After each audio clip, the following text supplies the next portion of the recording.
Hello students, welcome to one more lecture of Continuity and Differentiability Chapter 5 for Class 12th. Introduction और 12 examples तक मैं already अपने lectures में upload कर चुकी हूँ। कुछ और एग्जाम्पल्स हमारे अभी डिस्कस करने रह जाते हैं, उन्हें हम देखते हैं। This is example number 13।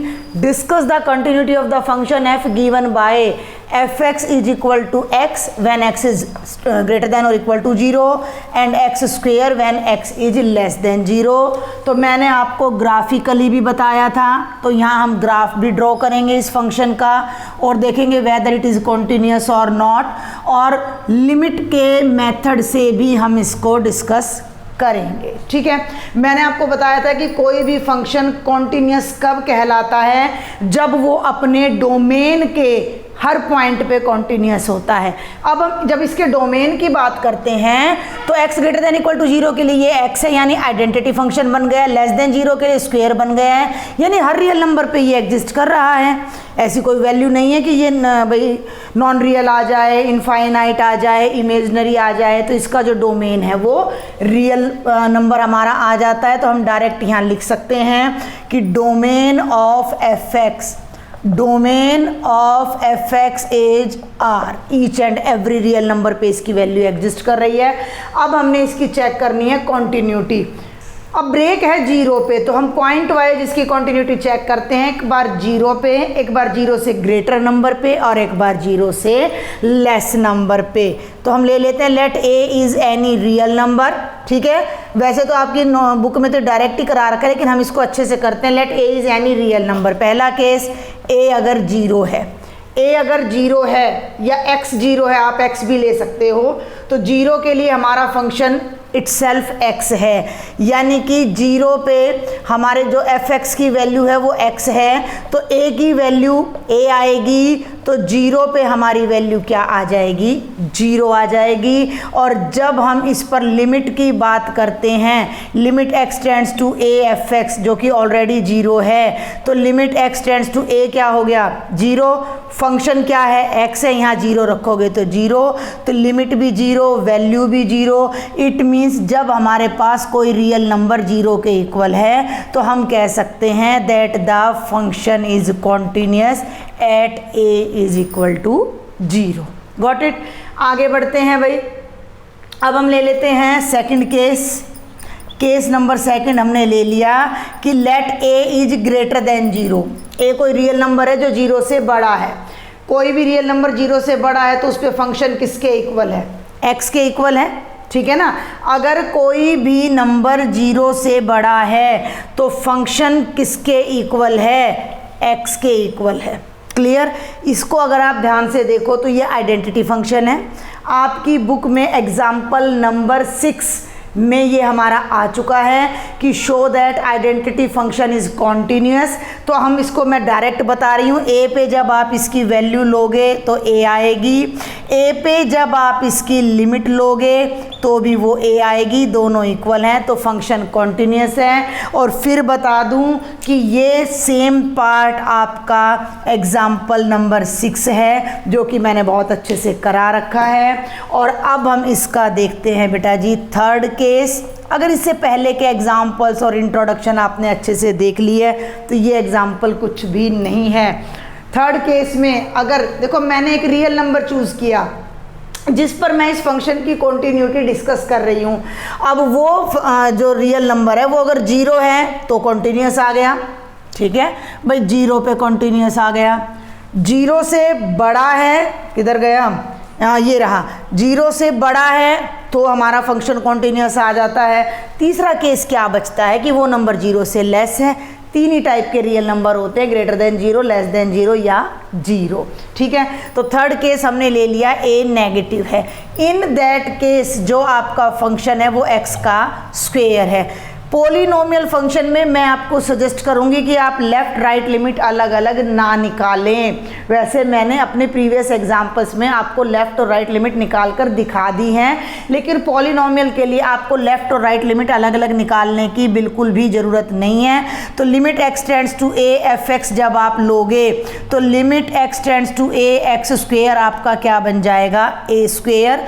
और जब आप यहाँ a पुट करोगे तो आपकी वैल्यू क्या आ रही है ए स्क्वेयर, लिमिट भी ए स्क्वेयर, वैल्यू भी ए स्क्वेयर।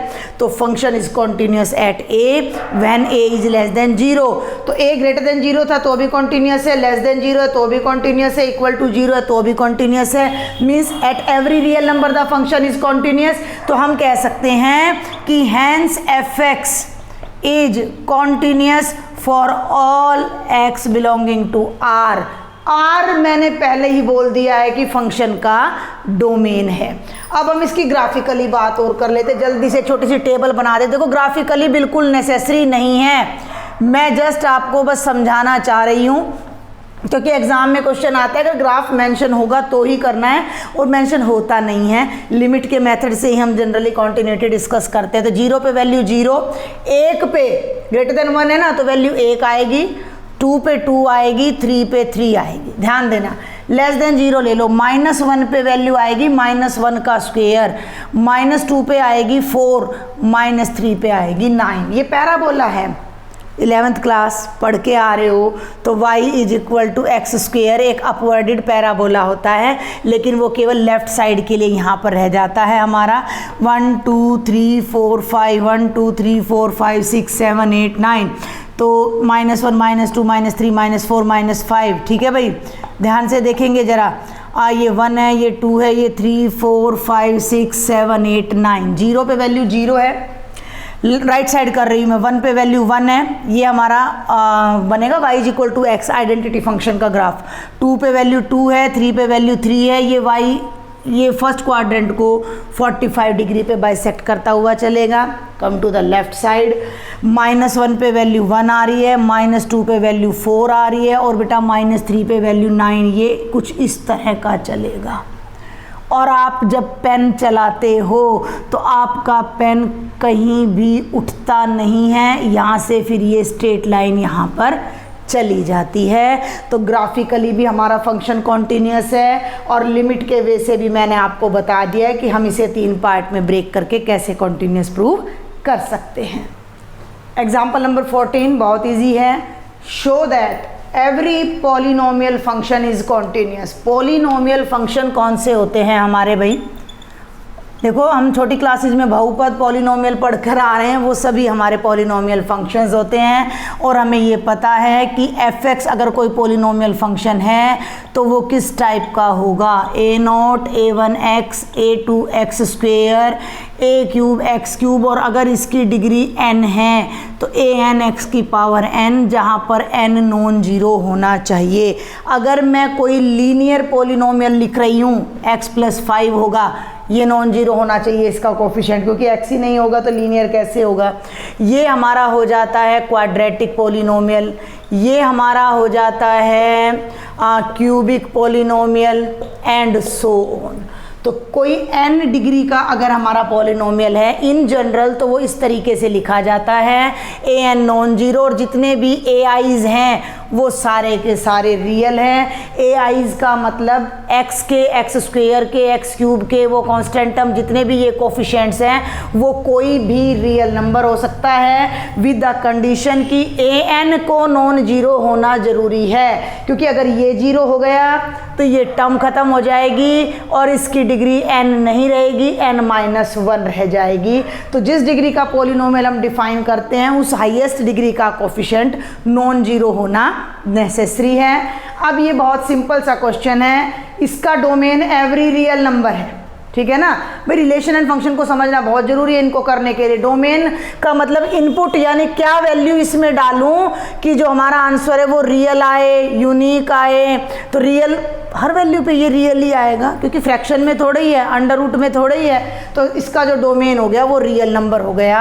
तो मैं इसकी कॉन्टिन्यूटी एक सिंगल रियल नंबर c पे चेक कर लेती हूँ। c अगर कोई रियल नंबर है, मैं बार बार कह रही हूँ, अगर फंक्शन में कोई ब्रेक नहीं है तो आपको लेफ्ट और राइट लिमिट लेके अपना टाइम खराब करने की कोई ज़रूरत नहीं है।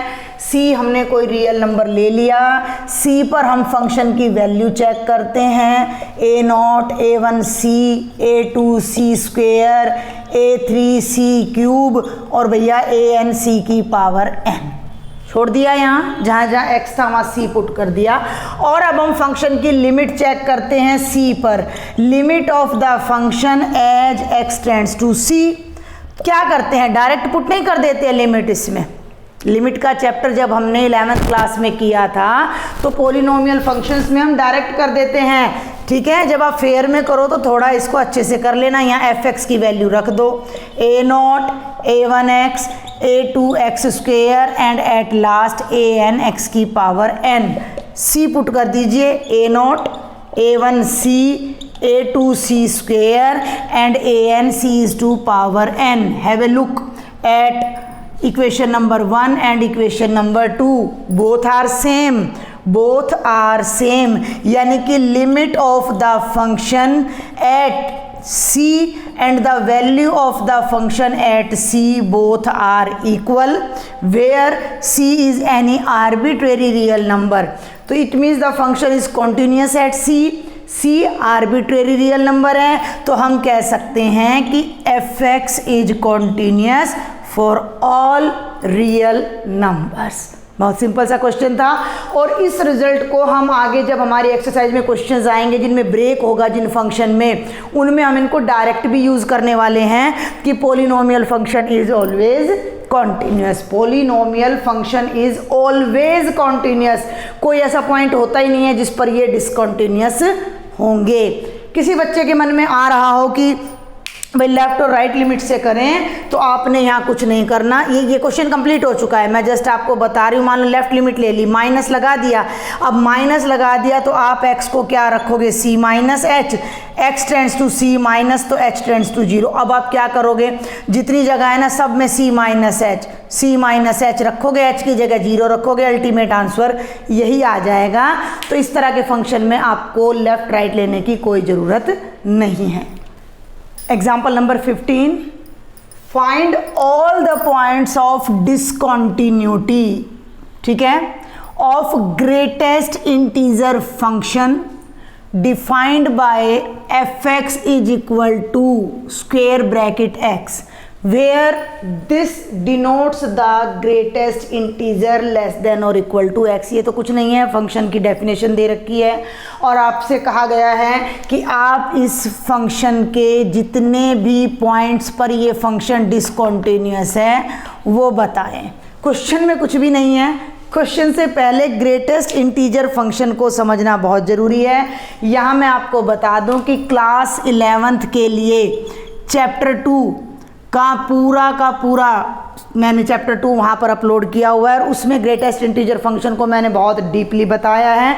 उसका लिंक मैं डिस्क्रिप्शन बॉक्स में डाल दूँगी, तो आप वहाँ से देख लीजिएगा। एक बार मैं यहाँ फिर से उसको रीकैप आपको जल्दी से करा रही हूँ। पहले हम इस फंक्शन को समझेंगे, बाद में हम इसकी कॉन्टिन्यूटी या डिसकॉन्टिन्यूटी को चेक करेंगे।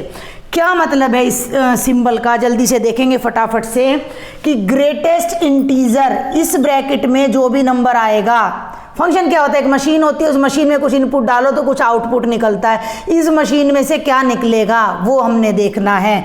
इस मशीन में हम कोई भी वैल्यू डालेंगे, 0.5 डाला, 1.9 डाला, मैंने डाला 3.7, मैंने इसमें 3 डाला, मैंने इसमें 8 डाला, ठीक है। ये मैंने कुछ फ्रैक्शनल नंबर डाले हैं, ये कुछ मैंने इंटीजर्स यहाँ डाले हैं। तो इसका जो आंसर आएगा वो इस नंबर से एकदम पहले वाला इंटीजर आएगा, इस नंबर से एकदम पहले वाला इंटीजर आएगा। नंबर लाइन आपके माइंड में बिल्कुल क्लियर होनी चाहिए, सारे नंबर्स आपकी समझ में आने चाहिए, सारे इंटीजर्स आपको पता होने चाहिए। अब हम बात कर रहे हैं 0.5 की, तो ये है बेटा जी 0.5। तो 0.5 से जस्ट पहले जो इंटीजर है, पहले लेफ्ट साइड में, वो 0 है। ये जो नंबर लाइन पे मैंने प्लॉट किए हैं वो सारे इंटीजर्स हैं, बीच में रियल्स भी, इंटीजर रियल भी होता है but we are talking about integers only. तो ये 0.5 का जो आंसर आएगा वो 0 आएगा, ठीक है। 0.9 ले लोगे ना तो भी राउंड ऑफ नहीं करना, राउंड ऑफ नहीं कर रहे हम, 0.9 से भी पहले जो इंटीजर है, जस्ट पहले, वो 0 है। समझें इस बात को जल्दी से। 1.9 तो 1.9 यहाँ है, लेकिन इससे पहले जो इंटीजर है वो हमारा क्या है, 1 है। 3.7 से पहले जो इंटीजर है वो 3 है। 3 खुद इंटीजर है तो 3 आ जाएगा। 8 खुद इंटीजर है तो 8 आ जाएगा। अब हम बात करते हैं कुछ नेगेटिव इंटीजर्स की। भैया देखो जरा, नेगेटिव इंटीजर्स क्या करते हैं। -0.9, -0.5, -1.9, -3.7, -3, -8, इन्हीं के नेगेटिव्स ले दिए मैंने। डेफिनेशन याद रखना, इससे जस्ट पहले वाला इंटीजर। तो -0.9 कहाँ है, यहाँ है, 0 है ना। -0.1, 0.2, 0.3, -0.9 से जस्ट पहले लेफ्ट में कौन सा इंटीजर है, -1 है। -0.5 से जस्ट पहले कौन सा इंटीजर है, -1 है। -1.9, -1, 1.1, 1.2, 3, 4, 5, ये है 1.9।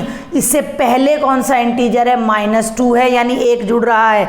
ये -4 है, ये खुद इंटीजर है, ये खुद इंटीजर है। एक तो सबसे पहले ये समझना है। अब इसके अंदर जो इनपुट आप डाल रहे हो वो सारे के सारे क्या हैं, रियल नंबर्स हैं। तो डोमेन तो पूरे का पूरा रियल नंबर है, लेकिन जो इसकी रेंज आ रही है वो सारे के सारे क्या आ रहे हैं, इंटीजर्स आ रहे हैं। इसलिए इसको इंटीग्रल फंक्शन भी, ग्रेटेस्ट इंटीजर फंक्शन भी बोला जाता है। इसका जो आंसर है, ठीक है। अब आप देखो फटाफट से देखो, √2 आ जाए इसके अंदर, तो √2 का मतलब 1.414 जो भी होता है, वैल्यू देख लेना, तो क्या आ जाएगा, 1 आ जाएगा। तो सबसे पहले ये समझना आपको बहुत ज़रूरी है, क्योंकि इसका जो रेंज है, रिजल्ट है, वो इंटीजर है, इसलिए इसको इंटीजर फंक्शन बोलते हैं। अब भैया इसको ग्रेटेस्ट इंटीजर फंक्शन क्यों बोलते हैं, एक ही उससे समझाऊंगी, जल्दी से देख लेना। मान लो 3.7 पकड़ लिया मैंने, ध्यान देना, मैंने ले लिया 3.7। अब 3.7 यहाँ है, और इससे पहले जितने इंटीजर हैं वो सारे लिख लो, सारे लिख लो।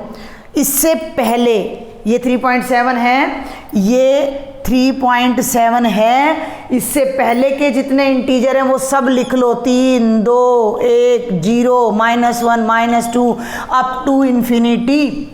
इनमें सबसे बड़ा कौन सा है, ध्यान देंगे। 3.7 की वैल्यू हमने निकालनी है, तो 3.7 से पहले के सारे इंटीजर्स हमने लिख लिए, और उनमें जो लार्जेस्ट ग्रेटेस्ट इंटीजर है वो 3 है, और 3.7 की इमेज भी क्या है, 3 है। तो इसकी जो इमेज आ रही है वो ग्रेटेस्ट इंटीजर है बिफोर 3.7। 3.7 से पहले आने वाले सभी इंटीजर्स में जो सबसे बड़ा इंटीजर है वो हमारी इमेज है, और इंटीजर हमारी इमेज में आते हैं, इसलिए इसको ग्रेटेस्ट इंटीजर फंक्शन बोला जाता है। जल्दी से एक बार इसका ग्राफ दिखाऊंगी मैं आपको, बहुत जल्दी से, फिर कॉन्टिन्यूटी हम इसकी डिस्कस करेंगे। देखिए ग्राफ के लिए हम कुछ एक वैल्यूज़ यहाँ पर लेकर देखते हैं फटाफट से। थोड़ा सा इसको यहाँ से साफ कर लेते हैं, और ये आपका आ जाता है बेटा जी y एक्सिस, बहुत ध्यान से देखना है, y डैश, ये x डैश, और ये x। अब जल्दी से मैं यहाँ टेबल बनाती हूँ, x और fx अगर मैं लेती हूँ, ठीक है, जल्दी से देखेंगे, कुछ नेगेटिव कुछ पॉजिटिव वैल्यूज़ हम ले लेते हैं। 0 पे वैल्यू 0 है, 0.1 पे भी 0 पाएगी, 0.9 पे भी 0 पाएगी, बता चुकी हूँ मैं। 1 पे वैल्यू 1 आएगी, लेकिन 1.1 पे भी 1 आएगी, 1.9 पे भी 1 आएगी, समझ रहे हो। नेगेटिव में आते हैं तो -0.1 पे, -0.1 यहाँ है, इससे जस्ट पहले का इंटीजर जो है वो क्या है, -1 है। -0.9 लोगे, ये लोगे -0.9 तो भी -1 आएगा।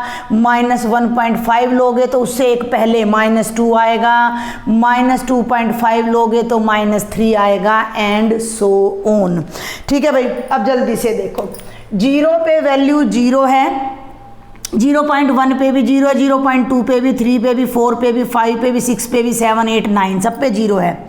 1 पे 0 नहीं है, ठीक है। तो यहाँ हम ओपन सर्कल लगा देंगे। ओपन सर्कल हम इंटरवल्स में क्लास 11th में सारा डिस्कस कर चुके हैं। 0 पे 0 है तो ये हमारा ग्राफ 0 से 1 तक का हो जाता है। अब 1 पे वैल्यू वाई एक्सिस पे तो पॉइंट ही नहीं लिए। 1 2 3 4 5 6 7 8 1 2 3 4 5 6 7 और -1 -2 -3 -4। क्लियर। चलें आगे। ये थोड़ा सा यहाँ से हटा देते हैं ताकि आपको कन्फ्यूज़न ना हो। बड़े ध्यान से आपने देखना है। अब 0 से शुरू किया मैंने, अब हम वैल्यू ले रहे हैं 1 पे। 1 पे हमारी वैल्यू कितनी आ रही है? 1 आ रही है। तो 1 पे वैल्यू 1 आ रही है, यानी कि क्लोज्ड। 1.1 पे भी 1 आएगी और 1.9 तक ये वैल्यू 1 आएगी। लेकिन 2 पे 2 नहीं लिया ना मैंने, 2 पे वैल्यू 2 आएगी। तो 2 पे वैल्यू 1 नहीं आ रही है तो यहाँ ओपन सर्कल लगाते हुए ये लाइन हम यहाँ ड्रॉ कर देंगे। ठीक है। नेगेटिव साइड में और आ जाओ। जब हम -0.1 लेते हैं तो वैल्यू -1 आ रही है। वैल्यू कितनी आ रही है? -1 आ रही है। यानी -1 यहाँ 0 पे वैल्यू -1 नहीं है। लिसन केयरफुली, 0 पे वैल्यू -1 नहीं है, लेकिन 0.1 पे -1 है, 0.2 पे भी -1 है, 0.3 पे, 4 पे, 5 पे और -1 पे भी वैल्यू -1 है। ये ज़्यादा दूर लिख दिया मैंने इनको, थोड़ा सा इनके पास ही लिख लेते हैं ताकि गड़बड़ ना हो। ये -2 है, ये -3 है। तो ये हमारा ये ग्राफ बनता है। जहाँ ओपन है वो इंक्लूड नहीं है, जहाँ क्लोज्ड है वो इंक्लूड है और ये कंप्लीट लाइन है। आगे बढ़े। -1 पे तो -1 है। अब -1.1 पे वैल्यू आ जाएगी ये यहाँ पर 2। तो -1 पे तो 2 है नहीं, तो ये तो बनेगा ओपन। और -2 पे वैल्यू आएगी 2 और बीच के जितने भी पॉइंट्स हैं -1.5 -1.6 -1.7 -1 से लेफ्ट में जितने भी पॉइंट्स हैं उनकी ग्रेटेस्ट इंटीजर वैल्यू -2 आएगी। तो ये ग्राफ बनेगा। और ये ग्राफ आप देख सकते हो कि स्टेप्स, सीढ़ियाँ बन गई हैं, इसलिए इसको स्टेप फंक्शन भी बोल दिया जाता है। अब आप देखो पेन कहाँ उठाना पड़ रहा है ग्राफ ड्रॉ करते टाइम। ध्यान देना, मैं यहाँ तक आ रही हूँ, फिर मुझे यहाँ पर पेन उठाना पड़ रहा है, फिर मैं यहाँ आ रही हूँ, मुझे यहाँ पेन उठाना पड़ रहा है, मैं यहाँ आ रही हूँ, मुझे यहाँ पेन उठाना पड़ रहा है, क्योंकि यहाँ से मुझे ऊपर जाना। भाई देखो, मैं सीढ़ी पे चढ़ी, एक सिंपल सा गेम हम खेलते हैं। मैं इस सीढ़ी पे चढ़ी, चलती गई, लेकिन यहाँ आके सीढ़ी टूट गई, सीधा यहाँ कूदना पड़ रहा है, तो यहाँ से मेरा पेन उठ के यहाँ आ रहा है, अगली सीढ़ी पे जा रहा है। फिर इस पूरी सीढ़ी को मैंने कवर किया, अगली पे जाने के लिए मुझे फिर पैर उठाना पड़ा, पेन उठाना पड़ा, पैर भी उठाना पड़ा, पेन भी उठाना पड़ा, और यहाँ से आगे। तो ब्रेक्स कहाँ कहाँ आ रहे हैं? ये आ रहा है जो कि -1 पे है, ये आ रहा है जो कि 0 पे है, ये आ रहा है जो कि 1 पे है, ये आ रहा है 2 पे है। कहाँ कहाँ देखा? -1 पे, 0 पे, 1 पे। ये कैसे पॉइंट्स हैं? ये इंटीजर्स हैं। देखो इंटीजर्स के बीच का देखो, ये -2 है और ये 1 है। यहाँ तक बिल्कुल कॉन्टिन्यूस चल रहा था, यहाँ टूट गया, यहाँ तक कॉन्टिन्यूस चल रहा था, यहाँ टूट गया, यहाँ तक कॉन्टिन्यूस चल रहा था, यहाँ टूट गया। क्लियर? तो यहाँ से क्या बात समझ में आ रही है कि इंटीग्रल वैल्यू पे इसका ग्राफ टूट रहा है, इसका मतलब ये फंक्शन इंटीग्रल वैल्यू पे कॉन्टिन्यूस नहीं है। तो ग्राफ से तो ये बात क्लियर हो रही है, लेकिन अब हमने इसको प्रूव करना है पॉइंट्स लेके। और प्रूव करने से पहले एक बात और मैं यहाँ बताना चाहूँगी, जो कि हम लिमिट के केस के लिए हमें ज़रूरत पड़ने वाली है। यहीं करवा देती हूँ, ध्यान से देखें। मैंने आपको बताया, बहुत ध्यान से देखना भाई, मैंने आपको बताया कि 3.7 की ग्रेटेस्ट इंटीजर वैल्यू 3 है। ठीक है, 3.7 को मैं लिख सकती हूँ 3 + 0.7 लिख सकती हूँ। 0.7 खत्म हो गया, वैल्यू कितनी आ गई? 3 आ गई। इसी तरह अगर मैं 4.9 ले लूँ पॉजिटिव इंटीजर, तो वैल्यू 4 आ रही है, यानी 4 + 0.9 कर रही हूँ तो वैल्यू 4 आ रही है। समझना, किसी भी रियल नंबर को मैं ब्रेक कर रही हूँ इंटीजर प्लस फ्रैक्शन में, किसी भी रियल नंबर को मैं ब्रेक कर रही हूँ इंटीजर प्लस फ्रैक्शन में, तो वो फ्रैक्शनल पार्ट हट जाता है और वो इंटीजर यहाँ उसकी इमेज बन के आ जाता है। इस रिजल्ट को मैं यहाँ राइट में लिख रही हूँ, ध्यान से देखना। इंटीजर को मैं ले लेती हूँ a प्लस 0.7 नियर अबाउट 0 है, तो मैं उसे a प्लस एच की फॉर्म में अगर लिख दूँ तो इसकी इमेज a आएगी, जिसमें a एक इंटीजर है और h 0 के नेबरहुड में है, स्ट्रिक्टली ग्रेटर देन 0 है। लॉजिक समझ आया? खुद भी करके देख लेना इसको कि जब भी हम किसी रियल नंबर को a प्लस एच की फॉर्म में लिखते हैं जहां a कोई इंटीजर है तो उसकी जो इमेज आएगी वो इंटीजर खुद आएगा। लेकिन क्या मैं 3.7 को केवल ऐसे ही लिख सकती हूँ? अब ध्यान देना दोबारा से भैया, 3.7 को क्या मैं 3 प्लस 0.7 ही लिख सकती हूँ? नहीं, मैं इसे 4 माइनस 0.3 भी लिख सकती हूँ। 4 में से 0.3 माइनस करोगे तो 3.7 आ जाएगा, लेकिन इसकी जो इमेज आ रही है भैया वो तो 3 ही आ रही है। अब ये इंटीजर तो नहीं आया, इससे एक इमेज कम आई है। 4 था ना, ये 4 से एक कम आया है। 4.9 ले लो, मैं पॉजिटिव के लिए बता रही हूँ, नेगेटिव के लिए भी सेम केस चलेगा। 4.9 को मैं 4 प्लस 0.9 नहीं लिख रही, मैं लिख देती हूँ 5 माइनस 0.1। टुकड़े कर रही हूँ मैं इंटीजर प्लस फ्रैक्शन में, तो इसकी जो इमेज आएगी वो तो भैया 4.9 की तो जस्ट पहले जो इंटीजर आएगा वो तो 4 आएगा, और वो 5 के बराबर नहीं है, तो 5 में से जब मैं 1 माइनस करूंगी तभी मेरी इमेज 4 आएगी। अगर मैं किसी इंटीजर को, किसी रियल नंबर को इंटीजर माइनस फ्रैक्शन में बदलती हूँ, ध्यान से सुनना, इंटीजर माइनस फ्रैक्शन में बदलती हूँ तो उसकी जो इमेज आएगी वो उस पर्टिकुलर इंटीजर जहाँ पे मैंने ब्रेक दिया है उससे एक कम आएगी। 4 पे ब्रेक देंगे, 5 पे, 8 पे नहीं देंगे। अब तुम कह दो कि जी 8 माइनस समथिंग, नहीं, हम h की बात करें नियर अबाउट 0, ये ध्यान रखना, नियर अबाउट 0, तो ये 5 माइनस 1। तो ये रिजल्ट कैसे लिखा जाएगा कि a माइनस एच की ग्रेटेस्ट इंटीग्रल वैल्यू होगी a माइनस 1, जिसमें a एक इंटीजर है और h हमारा जो है वो एक नेगेटिव नंबर है। h को इग्नोर ही कर दो आप, ठीक है। तो ये रिजल्ट आपके बड़े काम आने वाला है जब हम उसको लिमिट में ब्रेक करके कॉन्टिन्यूटी को डिस्कस करेंगे। तो ये सारी बातें जब तक आपके माइंड में नहीं होंगी तब तक आप ग्रेटेस्ट इंटीजर फंक्शन की कॉन्टिन्यूटी डिस्कस नहीं कर सकते, ठीक है। अब हम फटाफट से कॉन्टिन्यूटी डिस्कस करते हैं। fx is equal to x greatest integer function. By definition हम देख चुके हैं, ग्राफ समझ चुके हैं। मैंने पहले ही बता दिया था कि कॉन्टिन्यूटी डोमेन पे डिस्कस होती है और अगर फंक्शन में ब्रेक आता है तो ब्रेक्स पे भी हम कॉन्टिन्यूटी डिस्कस करके चलते हैं। तो इसमें ब्रेक्स कहाँ आ रहा है? इंटीजर्स पे ब्रेक आ रहा है, तो हम इंटीजर पे कॉन्टिन्यूटी चेक करेंगे और इंटीजर के अलावा जो रियल नंबर बच जाते हैं उन पर भी कॉन्टिन्यूटी चेक करेंगे। तो हमने ले लिया let see is any real number. अब अगर कोई रियल नंबर, अब 0 पे ब्रेक नहीं करना, ब्रेक कहाँ करना? इंटीजर पे।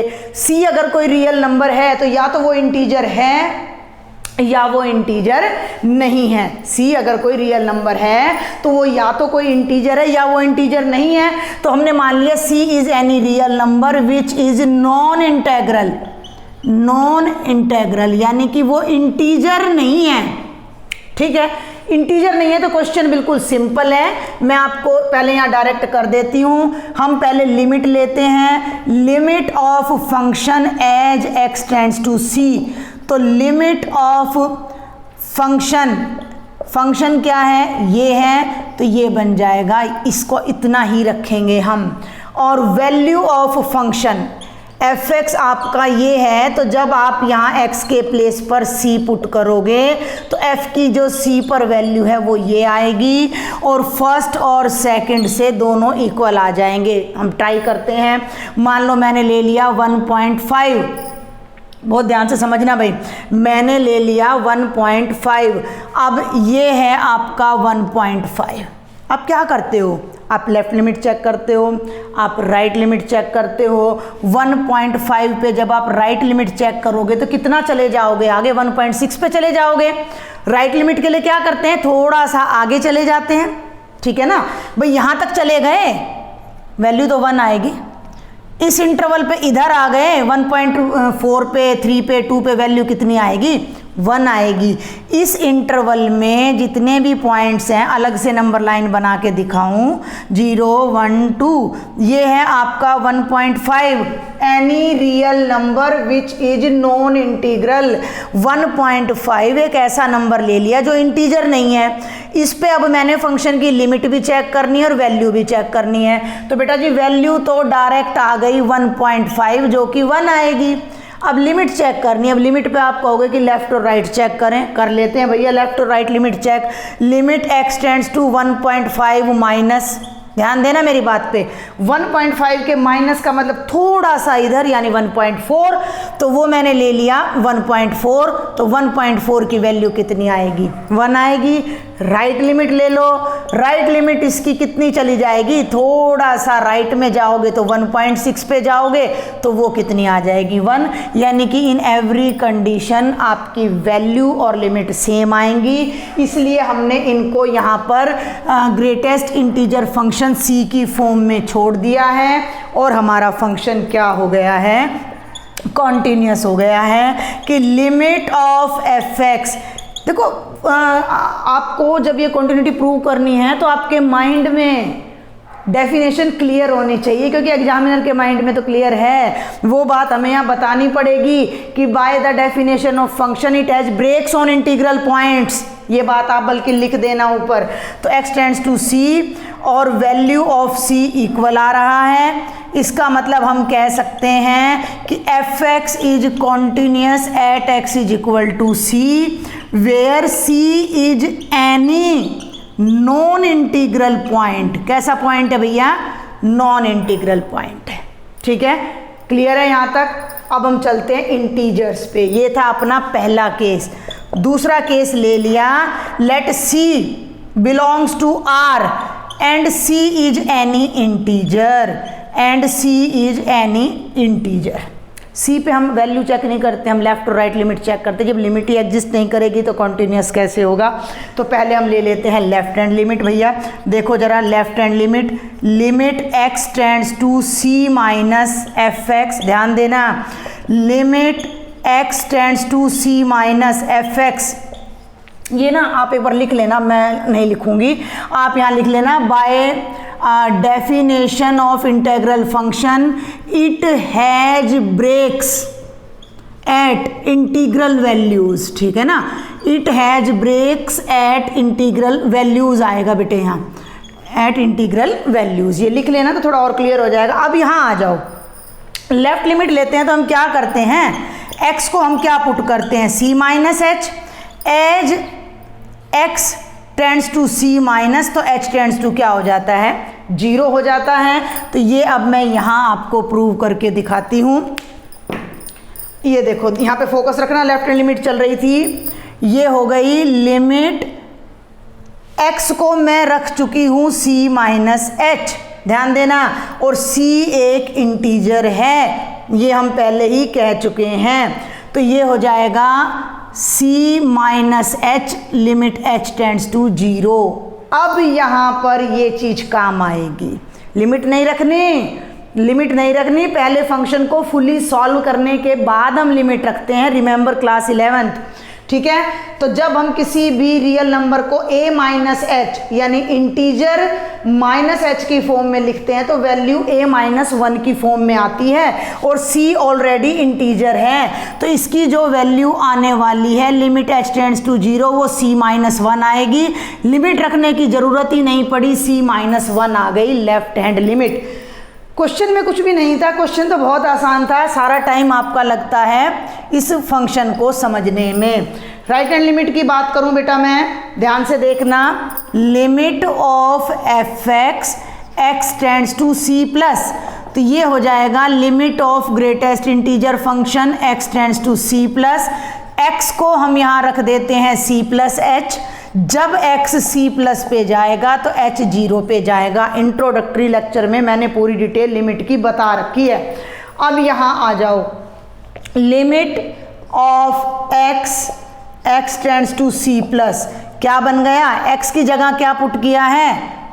c प्लस एच, और लिमिट h टेंड्स टू 0 और c प्लस h जिसमें c इंटीजर है तो उसकी ग्रेटेस्ट इंटीग्रल वैल्यू c अपने आप आ जाएगी। थोड़ा सा यहाँ होच पोच हो रहा है तो थोड़ा सा हम हल्का सा इस साइड को ना रब कर देते हैं, अब समझे आराम से। तो ये हो गया बेटा जी लिमिट h टेंड्स टू 0, इसको ओपन करोगे तो c आएगा, लिमिट रखने की ज़रूरत नहीं है, वैल्यू आ गई c। ध्यान से देखो, लेफ्ट हैंड लिमिट आ रही है c-1, राइट हैंड लिमिट आ रही है c, तो हम कह सकते हैं कि limit of f(x) x tends to c minus is not equal to limit of f(x) x tends to c plus. लिमिट ही एग्जिस्ट नहीं कर रही, कॉन्टिन्यूटी का तो सवाल ही नहीं है। इसका मतलब हम यहाँ कह सकते हैं कि f(x) is discontinuous, f(x) is discontinuous at x is equal to c, where c is an integer, where c is an integer. तो इसका मतलब जितने भी इंटीजर हैं उन पे हमारा ये फंक्शन क्या होगा, डिसकंटिन्यूअस होगा। और यही बात हमसे पूछी गई थी, find all the points of discontinuity. तो हम यहाँ लिख सकते हैं कि hence all integers are points of discontinuity for given function. तो ये था आपका एग्जाम्पल नंबर 15। आज के लिए इतना ही, बाकी के एग्जाम्पल्स बहुत सिंपल हैं जिन्हें मैं नेक्स्ट लेक्चर में कवर करूँगी। अगर लेक्चर समझ आया है, पसंद आया है थोड़ा भी आपको, तो सब्सक्राइब किए बिना आप नहीं जाएंगे। ज़्यादा से ज़्यादा फ्रेंड्स को शेयर करें और लाइक ज़रूर करें। Thank you.